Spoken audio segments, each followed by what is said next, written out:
ይቅርታ የጠየቀችው አብርሽና ሄርሜላን ለበቀል አስባ ነው እንጂ ሌላ ነገር አይደለም። እውነት ከልቧ አይደለም የሚሉ አሉ። ሙሉ መረጃውን የማቀርብላችሁ ይሆናል። እስከ ቪዲዮ ፍጻሜ አብራችሁን ቆዩ።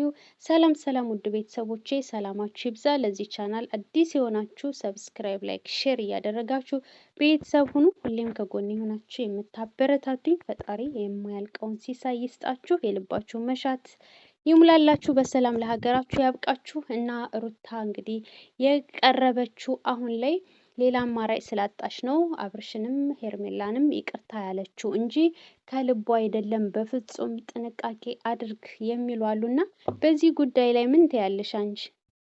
ምለው አሁን ይቅርታ አድርጊልኝና በቀል ነው ብዬ አላስብም። ምክንያቱም የሰው ልጅ እድሜ ልኩን በቀልም በበቀል ሲመልስ አይኖርም። ከልቧ ተጸጽታ ቤተሰቦቿን እንዲያስቀየመች ሩታ እንዳልሆነች አሁን የድሮዋን ሩታ መመለስ እንደምትፈልግ ሁሉ ተናግራ ነው። ሩታ ደግሞ ተናግራ ተግባር ላይ የምትውል ናት እንጂ የምትሽለጠለጥ ወይም ይሄን አደርጋለሁ ብላ ወደኋላ የምትል ልጅ አይደለችም። በቀልና እውነተኛ ይቅርታነት በጣም ልዩነት አለው። አንዳንዴ አይተን ከምንፈርድ ይልቅ ቀስ ብለን ነገሮችን አስበን ቃላቶችን ብንመልስ ደስ ይለኛል። እኔ አሁን ሩታ በዚህ ላይ ምንም የምትበቀለው ነገር የላትም። እስከዛሬ ብዙ ነገር አሳለፈች፣ አየችው ሁሉንም ነገር ምንም ጥቅም እንደሌለው አስባ አገናዝባ፣ ምክንያቱም ምርጥ የሚያስብ ቅንጭላት ስላላት አሁን ትክክለኛ ይቅርታዋን ጠይቃ ሩታ ማን እንደሆነች ማሳየትና ጥንካሬዋን፣ ጉብዝናዋን፣ ጀግንነቷን ማሳየት ስለፈለገች ብቻና ብቻ ነው ብዬ ነው እኔ በሩታ እምነቴ ማለት ነው። እና በቀል ነው የምትሉ በቀል እንደማይሆን እርግጠኛ ሆኜ ነው የምነግራችሁ። ምክንያቱም ሩታ ማን እንደሆነ ወርቃ እንደማትቀር ሩታ ትወርቃለች ብለው ብዙ በዙሪያዋ ብዙ ነገር ሲዶልቱ ብዙ ነገር ሲያስቡ ለነበሩ የጭቃሾህ ለነበሩ ሰዎቿ ማስተማር ጠንካራ ሆና እንዲህ ናት እንደ ሩታ የምትባለው ብለው እንዲያስቡ የራሷን ማንነት ይዛ ለመቀጠል እንጂ ይቅርታ የጠየቀችው ደግሞ ይቅርታነት ዝቅነት ወይም እንትንነት ሳይሆን በጣም ትልቅነት ነው። ይቅርታ መጠየቅ ትልቅነት ነው። በቃ ያለፈው አልፏል። ማንኛውም ሰው ባለቤቱን ይለያያል። የባለቤቱን ህይወት የራሱ ህይወት ይኖረዋል። እሷም የራሷን ላይፍ ታሳልፋለች። ልጅ ወልደዋል። በመካከል ልጅ አለ። እውነተኛ ስሜቷን እውነተኛ ይቅርታነቷን ተቀብላ ሩታ ማን እንደሆነ ማሳየት ብቻ ነው የምትፈልገው። በዚህ እርግጠኛ ነኝ። እኔ ይሄን ነው የምለው። ሲጀመር እኮ ማለት ነው እኔ እዛ ጋር ያለ ጥፋቴ ስሜን እያጠፋህ ነው ያለው። ስለዚህ እኔ ራሴን ህይወት እየኖርኩ ነው፣ ደስተኛ ነኝ።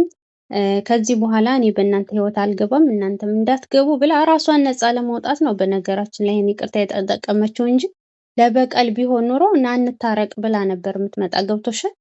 እና እዛሽ ጋር ብዙዎች አሁን ተጠንቀቅ ለበቀል ነው እባብ ናት ምናምን ይላሉ ማለት ነው። እነሱ ሁለታቸው በደንብ ይተዋወቃሉ። በደንብ በሰዓቱ እንግዲህ እንዲሉት የቻሉት የዛሬ ስንት ወር አካባቢ በሰራቻ ቪዲዮ እወድሃለሁ፣ ካንተ ጋር ህይወትን መቀጠል እፈልጋለሁ፣ ይቅር እንባባል ብላ በዛች በአንድ ቀን በሰራችው ወይም ስተት ያነ ትክክለኛ የበቀሏም ሰዓት ስለነበረ ነው። ምክንያቱም አራስ ቤት ተኝታ እሱ ከማንም ሲገራ ሲሽከረከር ግዴታ መመለስ ስላለባት መልሳ ያን ነገር አልፏል። ሁልጊዜ በቀለኛ ሰው ሁልጊዜ ይቀጥላል። ያን ደግሞ በቀል አይደለም። ትክክለኛ የተሰማትን ስሜት መመለስ ስላለባት በሰዓቱ መልሳለታለች። አለቀ። እሱ ከበደላት እንቅስት አሁን መጠየቅ የነበረባት ይቅርታ ሩታ እንጂ እሷ አልነበረችም። ግን ይሄ ምንድነው ትልቅነቷን ነው የሚያሳየው። ተበዳይ እሷ፣ ባሏን የተነቀጠችው እሷ፣ ሁሉ ነገር ህይወቷን የተገፈፈችው እሷ ሆና እያለ እሷ ይቅርታ የምትልበት ምክንያት የላትም ነበር። ግን ይሄ ምንድነው አንደኛ ጥሩ አሳሰብ ያላት ሴት መሆኗና የተማረች ሴትና ቅንጭላት ያለሳትና ትልቅ ሰው ስለሆነ ነው ይቅርታ የጠየቀውና አንዳንዶቻችሁ በቀል ነው ምናምን የምትሉ ሰዎች ብታርፉ ጥሩ ነው። ሴት ሆናችሁ በሴት ላይ ፍርድ የምትፈርዱ ሰዎች፣ ምክንያቱም ባልና ሚስቱ በደንብ ነው የሚተዋወቁት። ልንገራችሁ፣ በዛም ተሽለጠለጣችሁ በዚህም ተሽለጠለጣችሁ እናንተ ናችሁ የምታፍሩበት ለምትጠቀሙት ቃላት ለምትናገሩት ንግግር። ምክንያቱም እናንተ ናችሁ። ገባችሁ? የምታፍሩበትን ነገር አትናገሩ። እናንተም ሴት ልጅ ይኖራችኋል። የሴት ልጃችሁ ህይወት እንደዚህ ይሆናል። እናንተ ካሰባችሁ ልንገራችሁ፣ አይምሮ ካላችሁ ማስተዋል ካላችሁ ከሩታ ብዙ ነገር መማር ትችላላችሁ። ምክንያቱም ባጎረሱ እጅ መነከስ እንዲያለ ባበላችሁ እጅ መነከስ እንዲያለ ባቀረበችው ሰው መከዳት እንዲያለ ከሷ ልንገራችሁ ብዙ ነጥብ ቪዲዮ ማየት ብቻ አይደለም ከሩታ ህይወት በጣም የሩታ ህይወት ያስተምራል ከተረዳችሁት ገባችሁ አይደለ ስለዚህ ሁልጊዜ በቀል የሚባል ነገር የለምና ማስተዋሉን እናንተ ሚስጣችሁ እሷ ግን ከልቧ ይቅርታ ጠይቃ የራሷን ጥንካሬና የራሷን ብርታት ማሳየትና ማሳየት ብቻ ነው እዚህ ላይ ፖይንቷ ይሄ ነው የኔ ሐሳብ እህቴ አዎ ትክክል ነሽ። በነገራችን ላይ እሷ ብርታቷን አሳይታለች። ስሟም እንዲጠፋ ባሉባልታ ስላልፈለገች በአደባባይ ሶሪ ብላለች ማለት ነው። እና አብርሽም ደግሞ እየሰማሽ ነው። ብዙውን ጊዜ በህይወቴ ገባች፣ ረበሰችኝ፣ በጠበጠችኝ እያለ እየተናገረ ነው በየቦታው ማለት ነው። ይሄ ነገር ደግሞ እሷ እንዲጠራላት ስለፈለገች ነው። ነገ ይሆን ነገር ተፈጥሮ ሁለታቸው ቢለያዩ ገብቶሻል። ኤፍሬም ራሱ ፋይል አለኝ ማስረጃ አለኝ እያለ ነው እያወራ ያለው። በዛ ፋይል ምክንያት እነዚህ ሁለት ልጆች ቢለያዩ በሷ ምክንያት እንዲሳበብባት አትፈልግም። ገብቶሻል። እዛሽ ጋር የሆነ ሩታ የምታውቀው ነገር አለ፣ ወደፊት የሚመጣ ነገር አለ ብዬ አስባለሁ ማለት ነው።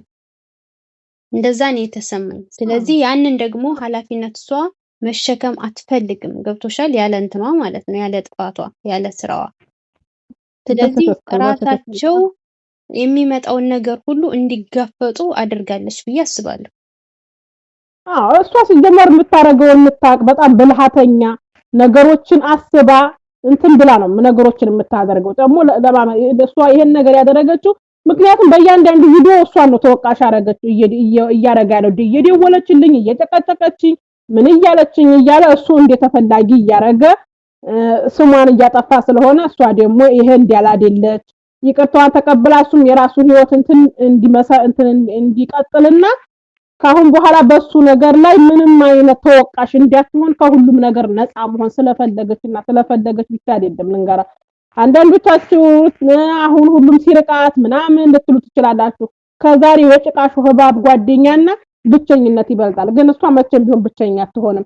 ምክንያቱም የምታፍሩበትን ነገር አትናገሩ። መጨረሻ ላይ ዲል እንደምታረግ እኛ እርግጠኞች። ምክንያቱም ነገሮች የምትጠቀመው በብልሃት ስለሆነ ብስል በሳል ስለሆነ እና ይሄን ነው የምንለው። እናመሰግናለን። አዎ ትክክል ነሽ። እና ውድ ቤተሰቦቼ ዛሬው ቪዲዮአችን የሰማችሁትን ይመስል ነበር። በቀል በሚለው ዙሪያ እንግዲህ ዜዷም ተናግራለች። ለሰጠሽው ሀሳብ ሁሉ እናመሰግናለን። የተናገርሽውም ሀቅ ነው። በቀጣይ ቪዲዮ እንገናኛለን። እስከዛው ድረስ ሰላም ቆዩልን። ሰብ ላይክ ማድረጋችሁን ደግሞ እንዳትረሱ። እንወዳችኋለን።